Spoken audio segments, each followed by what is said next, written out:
Debs. And Sophia. We're going to try to colour some popcorn and experiment with flavours as well.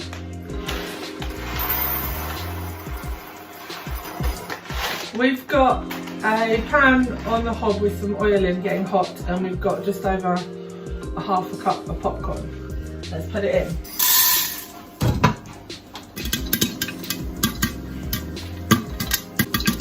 Okay, the popcorn has popped and is in this pan.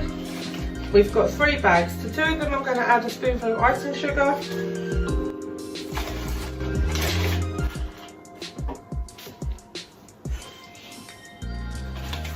And to the last one I've got some blackcurrant jelly powder. We've got some blue and we've got some pink, we've got some different colours. To the, like that dish, yeah. Pour it onto the icing sugar. Oh, that smell is amazing. I wish we had smelly vision. Right, get shaking though and move it around. Let's put some pink colouring in this one.